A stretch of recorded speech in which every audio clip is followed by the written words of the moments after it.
Greg Rusedski on Coco Gauff's racket smash incident. She needed privacy. American tennis star Coco Gauff did not hide her disappointment after the video of her smashing her racket in frustration after losing at the Australian Open ended up on social media and soon went viral. The 21-year-old tennis player admitted that she was further affected by the fact that the moment she considered private ended up in front of the public. Gauff suffered one of the heaviest defeats in recent times at Rod Laver Arena on Tuesday, losing to Ukrainian Elena Svitolina 6-1, 6-2, in a match that lasted only 59 minutes. The American player was far below her recognizable level, struggling with her forehand shots and serve throughout the match. Many of her colleagues shared the opinion, saying it was necessary for players to have more privacy. Frustrations are noticeable among all the top stars, and Novak Djokovic is just one of those who shared his anger about this situation. However, expert analysts, as well as former tennis stars, also shared their opinion. During the show off court with Greg Rusedski shared his opinion, using only words of praise for the 21-year-old American. Greg Rusedski believes that tennis players should have a certain level of privacy, so that they can express all their frustrations in the way that Coco Gauff did. Went somewhere where I thought it was private to break my racket and get my frustration out. Sometimes you need that space to get it out, and I think this is where you have to have a little bit of privacy for the players. We don't have to see that. She is an incredible sportswoman, a great ambassador for the game. We all have emotions. We all have anger. We all have frustrations. That should have been a private moment, he said, as quoted by the Tennis Gazette. Rusedski about private spaces and frustrations. Rusedski is stressed that the players talked about the need for a private space without cameras. Greg looked back at an interesting moment, highlighting the locker room, which is private, seeing how the players break their rackets, the whole set they have with them. However, they don't want to do it in front of other players and thus give them an advantage.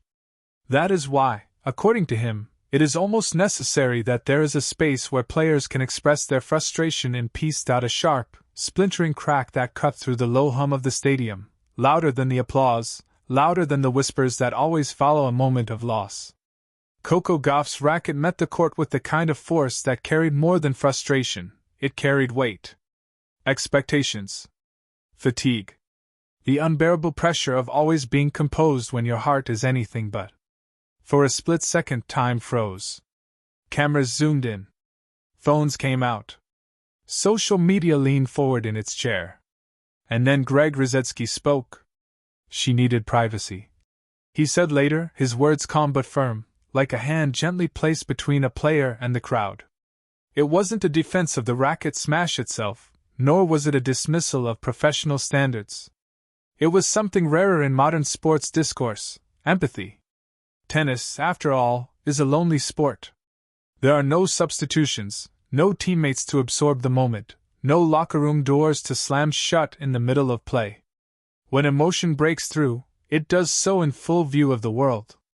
And for Coco Gauff, still young, still growing, still carrying the burden of being both a champion and a role model, that moment wasn't about anger. It was about release. Rusedski, a former player who knows the court's silence too well, recognized it instantly. He had been there before, standing under the lights with nowhere to hide. His comment wasn't aimed at the broken racket, but at the broken moment, the kind that every athlete experiences but few are allowed to feel in peace. In today's tennis culture, vulnerability is tolerated only if it's neat. Cry, but don't rage. Be passionate, but not messy. Smile for the cameras even when the match slips through your fingers like sand. Gauff's racket smash disrupted that unspoken rule. It reminded everyone that even the most polished stars have raw edges. The reaction was predictable. Some called it immature. Others framed it as a lapse in discipline. But Rusedski's voice cut through the noise, reframing the incident not as a scandal, but as a human moment that had been overexposed. She needed privacy. It was a simple sentence, but it carried a quiet indictment of the modern sports machine. Why must every emotional crack become content? Why must every frustrated breath be dissected, slowed down, and replayed until meaning is forced onto it? Gauff didn't smash her racket to make a statement. She smashed it because sometimes emotions arrive faster than words. Sometimes the body reacts before the mind can intervene. And sometimes, even champions need a second where the world looks away. Rusedski's take mattered because it came from experience, not distance.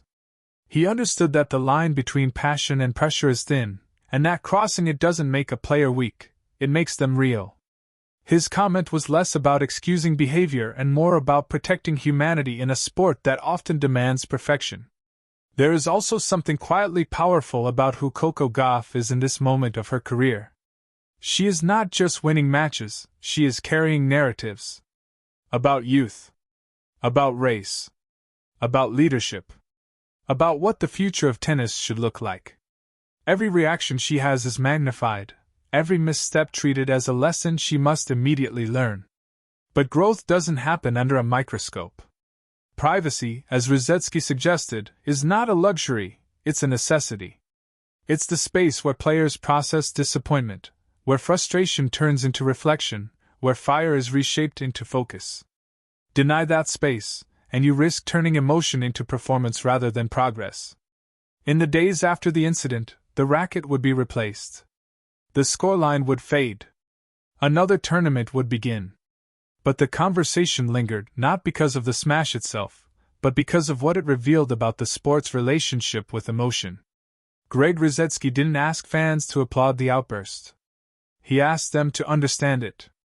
And in doing so, he offered a reminder that tennis greatness isn't forged only in victories and trophies, but in moments of vulnerability that are allowed to breathe. Coco Gauff will move on, as she always does, stronger, wiser, more composed.